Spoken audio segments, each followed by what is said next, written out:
오늘 마음이 딸기밭에 가 있으면 안 돼요.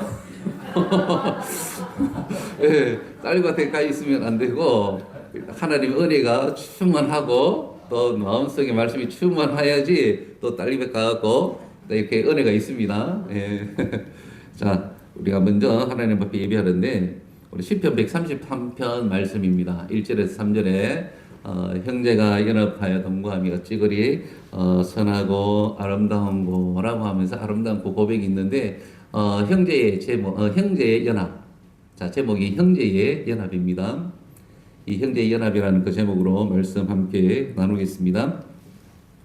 성경의 최초의 연합이 무슨 사건일까요? 무슨 이야기일까요?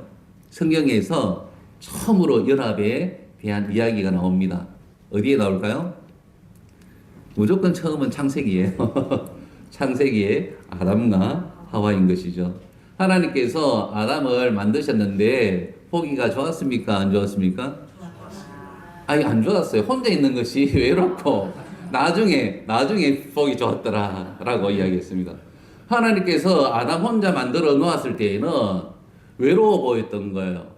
그래서 보기 좋지 않아서 돕는 배필을 내가 만들어야 되겠다 해서 아담을 잠들게 하여서 그 갈빗대를 취하여서 하와를 만들었습니다. 그래서 둘이 하나가 되어지는 것을 보면서 하나님께서 너무 좋다라고 그렇게 하나님께서 이렇게 그 평가를 했던 것을 우리는 기억합니다. 그래서 연합은요, 너무너무 아름다운 겁니다. 자, 어제 사실은 제가 대구를 갔다 와야 돼요.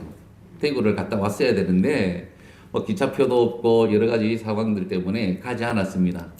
뭐 때문에 그런가 하면 결혼식이 있었어요. 결혼식이 있었는데, 잘 아는 우리 집사님의 딸이었는데, 어릴 때부터 알았어요. 어릴 때부터 고령에서 사역했을 때에 함께 했던 아이였는데, 이 꼬맹이가 어느덧 이제 30이 넘어가지고 결혼을 한다라고 하는 거예요. 그래서 가야 되는 거죠. 너무 가까운 그러한 그 분이니까. 그런데 뭐 기차표도 없고 약간 핑계죠. 그래서 교회도 내가 있어야 되고 해서 가지 않았습니다. 전화로 연락드리면서 그렇게 축복을 했는데 혼자 있는 것보다 둘이 이렇게 아름답다라는 것을 또다시 느끼는 거예요. 그래서 결혼식 소식을 듣고 청첩장 이 메일을 보면 이렇게 막 웃음이 나는 거죠. 이렇게 가정을 이루었구나.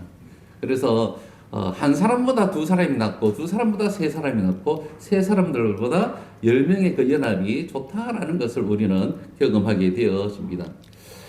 전도서 4장에 보니까 이런 말씀이 있습니다. 한번 읽어볼까요? 자, 읽겠습니다. 시작. 두 사람이 한 사람보다 나으면 그들이 수고함으로 좋은 상을 얻을 것임이라. 혹시 그들이 넘어지면 하나가 그 동물을 붙들어 일으켜니와 홀로 있어 넘어지고 붙들어 일으킬 자가 없는 자에게는 화가 있으리라. 그 다음요. 자, 시작. 또 두 사람이 함께 누우면 따뜻하거니와 한 사람이면 어찌 따뜻하랴. 한 사람이면 패하겠거니와 두 사람이면 맞설 수 있나니 세 겹줄은 쉽게 끊어지지 아니하느니라. 아멘. 자, 여기 보니까 한 사람이 두 사람보다 낫다고 이야기합니까? 못하다고 이야기합니까? 못하다고 얘기했죠. 한 사람이, 잘 들으셔야 돼요. 정신 바짝 차리고. 두 사람이 한 사람보다 낫다라고 했어요. 제가 약간 좀 오늘 좀 트릭을 썼는데 넘어가면 안 됩니다. 자, 보면 두 사람이 낫다라고 이야기해요. 한 사람은 보기 안 좋다라고 이야기합니다. 두 사람이 수고할 때에 그 수고의 상이 있다라고 이야기하고요. 한 사람은 그 수고의 그 상이 없다라고 이야기합니다. 한 사람이 넘어지면 일으킬 사람이 있으면 좋은 거죠. 그래서 두 사람이 함께 할 때에 한 사람이 넘어지면 그 한 사람이 일으켜 세워서 이렇게 세울 수가 있는 것이죠. 근데 혼자 있으면 넘어져도 누가 일으켜 줄 사람이 없는 거예요. 그래서 두 사람이 좋습니다. 함께 누워도 마찬가지예요. 함께 누워도 혼자 있으면 썰렁해요. 제가 이렇게 설교 말씀 준비하다가 혼자 잘 때가 있어요. 옆에 늘 있다가 없으면 썰렁해요. 그런데 둘이 같이 이렇게 자게 되면 따뜻한 거예요. 심리적으로도 그런 거예요. 근데 싸움도 마찬가지입니다. 혼자 싸우면 이게 두려움이 있습니다. 그런데 두 사람이 나가잖아요. 그러면 당당해져요. 세 사람은요 끊어지지 않습니다. 네, 성경은요 이렇게 연합이 너무나 아름답고 너무 좋다라는 것을 우리에게 말씀을 하고 있습니다.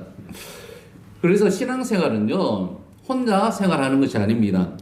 교회 생활은 혼자 신앙생활하는 것이 아니라 연합하여서 함께 하는 것입니다. 그래서 성경을 보시면 하나님께서 교회 공동체를 항상 이야기합니다. 복수로 우리, 너희들라고 이야기하지 한 개인을 가리켜서 이야기하지 않아요. 그래서 사도 바울도 편지를 쓸 때에 공동체를 향하여서 이야기하지 않습니까? 편지들은 다 공동체를 향하여서 이야기하는 겁니다. 그래서 우리 신앙생활은 혼자 하는 것이 아니라 함께 하는 것이구나. 연합함이 너무나 이 하나님께서 원하시고 기뻐하는 것이다 라는 것을 성경은 우리 말씀합니다. 예배도 혼자 하는 것이 아닙니다. 함께 하는 겁니다. 기도도 함께 하는 겁니다. 그리고 모든 여러 가지 일들도 함께 할 때에 그 아름다움이 또한 좋은 유익들이 나타난다라는 것을 우리에게 말씀을 합니다. 오늘 시편 그 133편은 다윗의 시입니다. 그리고 곧 성전에 올라가는 시다라고 부제로 적혀져 있습니다. 이때 당시에 대부분 이 학자들은 어떤 상황이라고 이야기를 하는가 하면 다윗 왕이 이 12지파를 통일하여 난 이후에 분열이 아닌 화합으로 하나됨을 보는 그 환경 가운데에서 이 시를 기록했다라고 이야기합니다. 그러니까 이전에 서로가 분열했던 서로가 대적했던 그 상황에서 다윗이 왕이 되어져서 온 나라를 하나로 통치하니까 정치적으로 영적으로 또 신앙적으로도 하나가 되어지니까 그것이 얼마나 보기 좋았는지 성경에 이렇게 시로 기록을 했다라는 것이죠. 그래서 예루살렘 중심으로 시작하여서 연합되어진 이것을 보면서 얼마나 감탄하고 있는지, 그래서 이 형제의 연합이 얼마나 보기 아름다운지 성경의 1절에서 이렇게 말씀을 하고 있죠. 보라, 형제가 연합하여 동거함이 어찌 그리 선하고 아름다운고. 형제의 연합은 하나님의 보시기에 너무나 보기 좋고 선하고 아름답다라고 말씀을 해주고 있습니다. 다윗은요 감탄하는 거예요. 이 하나됨을 보고 연합을 보고 감탄하고 있습니다. 실질적으로 눈앞에 펼쳐져 있는 이 통일된 모습들, 하나된 모습들 보면서 감탄하고 있는 것입니다. 하나님께서 어떤 역사를 펼쳐 놓으셨는가라는 것이죠. 좀 전에 이야기했던 것처럼 분열했던 민족이 화합되어지고 통일되어진 모습을 눈으로 보게 되어지는 것입니다. 하나님의 역사를 다윗은 눈으로 직접 보고 경험하는 것을 오늘 표현을 해주고 있는 것입니다. 그래서 이 연합은 서로의 삶 가운데에서 함께하는 연합이었다라고 이야기하면서 동거함이라고 하는 이 단어를 쓰고 있습니다. 동거함이라고 하는 것은 한 사람 한 사람이 그냥 모여 있는 것이 아니라 함께 거하고 있는 겁니다. 함께 서로 소통하고 또 함께 나누고 또 함께 마음을 같이 하는 그러한 이 공동체가 되어졌다라는 것을 표현하고 있는 것이에요. 그래서 형제가 연합하여서 같이 더불어서 거하고 있는 것이 얼마나 보기 좋고 선하고 아름다운가라고 감탄을 하고 있다라는 것이죠. 그래서 우리가 보면 함께함이 정말 보기 좋은 거예요. 모여 있어도 이것을 보셔야 됩니다. 그냥 모여 있어서 무리로 그냥 있는 거하고 모여서 함께 거하고 있는 거하고 다릅니다. 집에도 있잖아요. 여러분이 가정에 보면 가족들이 모이잖아요. 모이는데 함께 하는 거하고 그냥 모여 있는 거하고 달라요. 우리 청소년들 키우면 각자 방으로 들어가가지고 문도 안 열어준다 하잖아요. 얼마나 이게 그렇습니까? 그런데 그것은 진정한 연합이 아닌 거예요. 사실은 진정한 연합은 함께 거하는 겁니다. 우리 교회 공동체도 마찬가지예요. 교회 공동체도 함께 거하는 것이 진정한 교회 공동체의 연합의 모습입니다. 그래서 함께 웃고 함께 마음을 나누고 함께 기도하고 또 그 어려움도 함께 할 수 있는 그런 것들. 지난주에 우리 서춘정 원사님이 윤 권사님에게 엎히려고 수요일 날 그렇게 하셨어요. 기억이 나세요? 너무 좋아가지고 권사님 만나는 것이 너무 좋아가지고 이 90 넘은 할머니 등에 엎히려고 해요. 근데 그걸 보면서 참, 이 마음에 울컥하더라 마음속에. 이렇구나. 우리 교회에서 이렇게 함께하는 거 정말 이게 가족이구나. 이것이 또 진짜 연합이구나. 라는 것을 마음속에 느끼는 겁니다. 예. 가정에서도 이런 은혜가 있었으면 좋겠습니다. 함께 거할 수 있는. 우리 교회에서도 마찬가지 함께 하면서 거하면서 나누고 마음을 함께 할 수 있는 우리 교회 공동체. 그것을 보고요. 너무 선하다. 그리고 아름답다라고 이야기합니다. 선하고 아름답다라고 하는 표현은 무슨 말인가 하면 창세기 1장에 보면 하나님께서 천지 창조를 하시잖아요. 모든 만물을 질서 있게 창조하시면서 보기에 좋았더라라고 이야기하잖아요. 하나님께서 보시는 데에 very good이라고 이야기합니다. 그 표현하고 똑같은 거예요.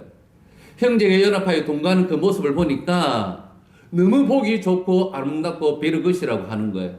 그 감탄을 하고 있다라고 이야기를 하는 것입니다. 그래서 이 연합은 너무나 보기 좋은 것이에요. 너무나 아름다운 것입니다. 연합하는 여러분들 되시기를 바랍니다.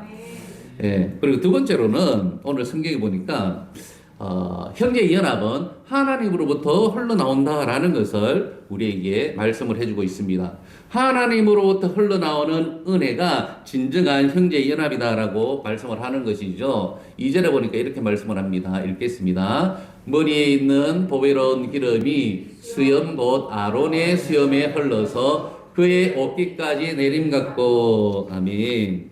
저기에 보배로운 기름은 출애굽기 30장에 나오는 거룩한 관유, 하나님께서 구별하신 그 기름을 의미합니다. 그런데 이 기름은 어떤 상징적인 의미가 있는가 하면 성령의 임재, 그리고 구별, 그리고 위임이라고 하는 그러한 의미가 있습니다. 그래서 기름을 이야기할 때에 우리가 쉽게 우리가 이해할 때에는 성령의 임재가 있구나라는 것을 우리가 생각을 하면 됩니다. 그런데 중요한 것은 그 기름이 어디에서부터 흘러나와요? 머리에서부터 흘러내려서 수염에 흘러내리고 그리고 그 어깨까지 흘러내립니다. 그런데 누구의 머리에서부터 흘러내립니까? 아론입니다. 아론은 이 이스라엘의 처음 대제사장의 첫 대제사장. 모세를 통하여서 기름 부어짐이 일어납니다. 그래서 아론은요, 백성들을 대표합니다. 하나님의 그 사람들을 대표하는 사람이에요. 그래서 아론의 머리에서부터 이 수염까지 그리고 어깨까지 적셨다고 하는 것은 이 하나님의 은혜가 위에서부터 온 몸을 적셨듯이 함께하는 공동체의 온 성도들에게, 온 백성에게 이 하나님의 은혜의 그 성령이 적셔졌다라고 하는 표현을 해주고 있다라는 겁니다.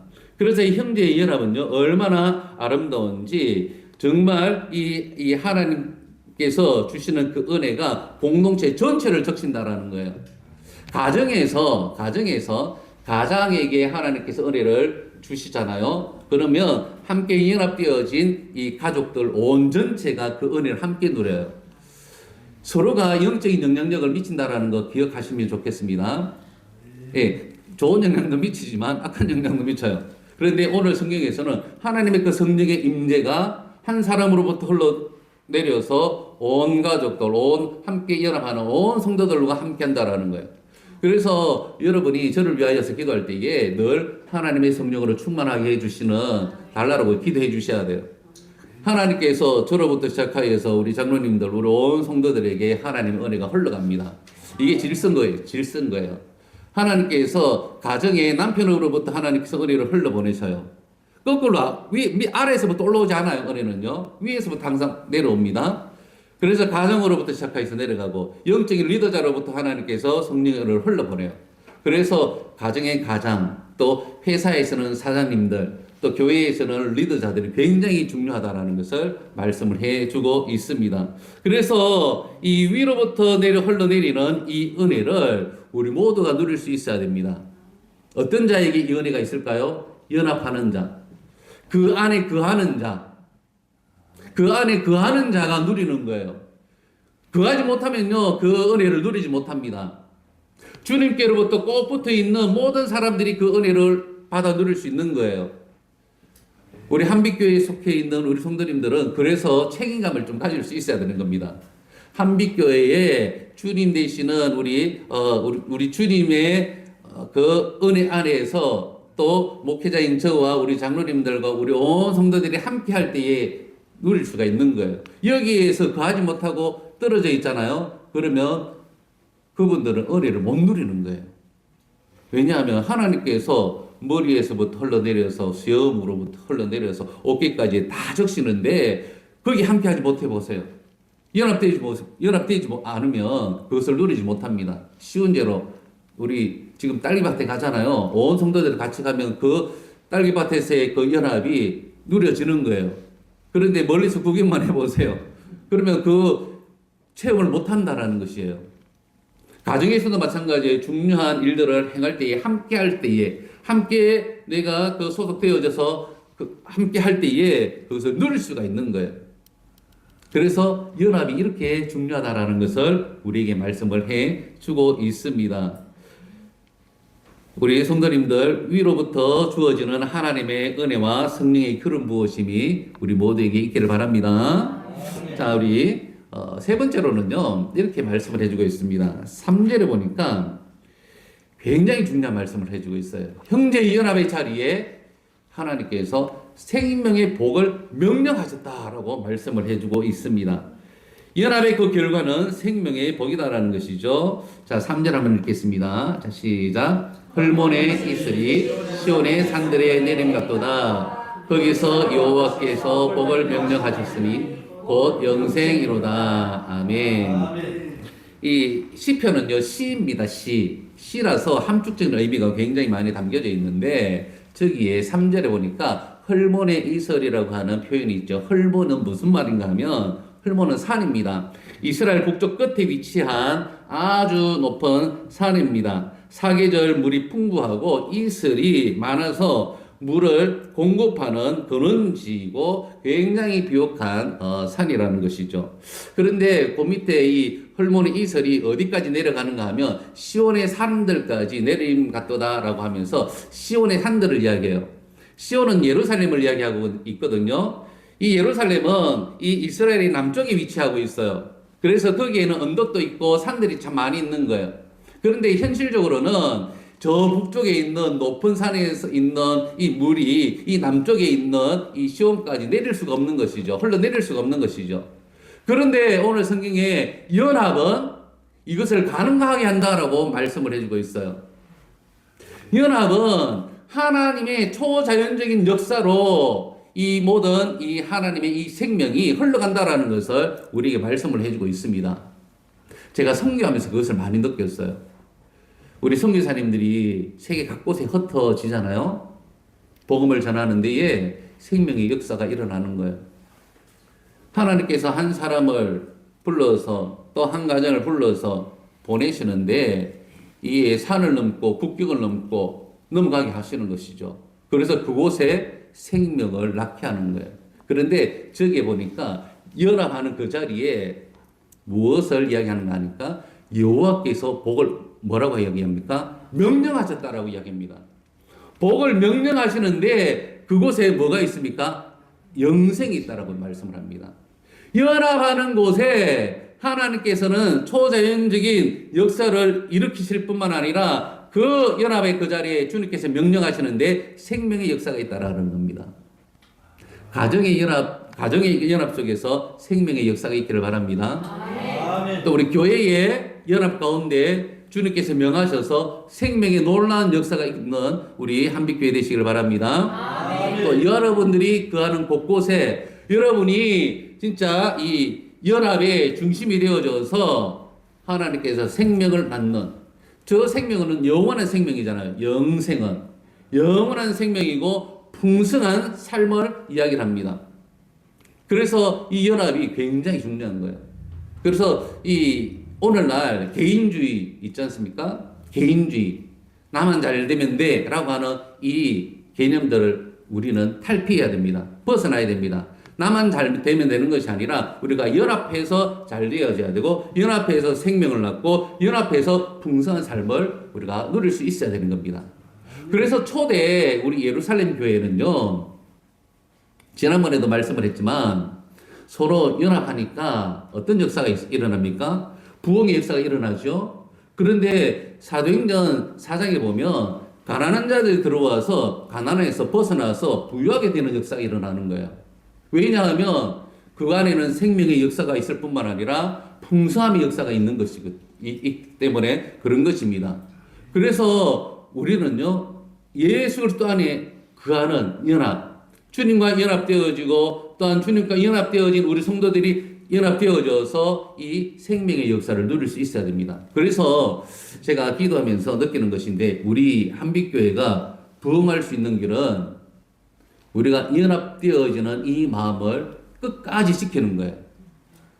가정에서 연합되어지고 또한 우리가 연합되어져서 한 마음으로 우리가 신앙을 하고 예배하고 기도할 때에 하나님은 약속의 말씀대로 주님께서 명령을 하시는데 생명을 명령하시는 거예요.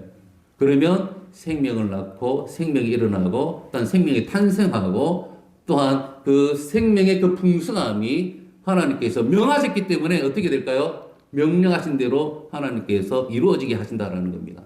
그 은혜를 우리 모두가 누릴 수 있기를 바랍니다. 가정에 생명의 역사가 일어나고 우리 교회에 하나님께서 생명을 더해 주시는 은혜, 부흥의 역사가 일어나는 그 은혜 우리 모두가 누릴 수 있기를 바라는데 이것은 어디에서 일어난다고요? 연합에서. 연합에서, 형제의 연합에서, 교회의 연합에서, 우리 가정의 연합에서 이 생명의 역사가 일어난다라는 사실을 우리가 기억하고 하나님 앞에서 이 연합을 통하여서 주시는 그 아름다움과 그 풍성함을 우리 모두가 누릴 수 있기를 간절히 소망합니다. 그래서 마지막으로 이것을 알아보겠습니다. 여러분에게 도전합니다. 지난번에 소개했습니다. V자로 비행하는 기러기의 그 모습들. 예, 서로가 서로를 격려하고 위로하고 또 책임감을 가지고 헌신할 때에 이 기러기 떼들이 서로 연합하면서 비행할 때에 71%더 멀리 날아갈 수 있다라고 이야기해요. 한 사람도 빠지면 안 됩니다. 서로가 격려하고 위로하고 앞에서 대장 기러기가 힘이 없을 때에는 교체해서 그 다음 기러기가 힘차게 앞에서 비행하고 날개짓을 할 때에 뒤에 있는 기러기들이 힘을 얻는 거예요. 그럴 때에 더 멀리 끝까지 나를 수 있다라는 것을 우리가 배웠습니다. 한 사람도 저기에서 낙오되는 일들이 없도록 낙오되려고 하는 그러한 자들이 있다면 또한 이 기러기는 남아서 그 한 기러기를 살리고 회복시켜서 함께 비행한다고 이야기했죠. 예, 우리가 그렇게 되어야 됩니다. 사람을 포기하는 것이 아니라 그 영혼을 포기하는 것이 아니라 함께 붙잡고 위로하고 힘을 내어서 함께 또다시 비행할 수 있는 그래서 연합하여서 주님께서 원하시는 그 목표까지 끝까지 우리 모두가 나를 수 있는 그 은혜 우리 모두에게 있기를 바랍니다. 결론을 맺습니다. 보라 형제가 연합하여 동거함이 어찌 그리 선하고 아름다운고 거기서 여호와께서 복을 명하셨으니 곧 영생이로다라고 오늘 시편 133편에서 말씀했습니다. 이미 우리 주님께서 허락하신 연합 안에 우리 모두가 거할 수 있는 은혜가 있기를 바라고 또한 그 안에 거하여서 풍성한 삶을 또한 풍성한 은혜의 그 삶을 우리 모두가 누릴 수 있기를 예수님의 이름으로 축복합니다. 그래서 한번 마지막으로 한번 고백하겠습니다. 자, 시작. 주께서 이미 허락하신 연합 안에 거할 수 있는 성도가 되어서 풍성한 은혜의 삶을 누리기를 소망합니다. 아멘. 기도하겠습니다.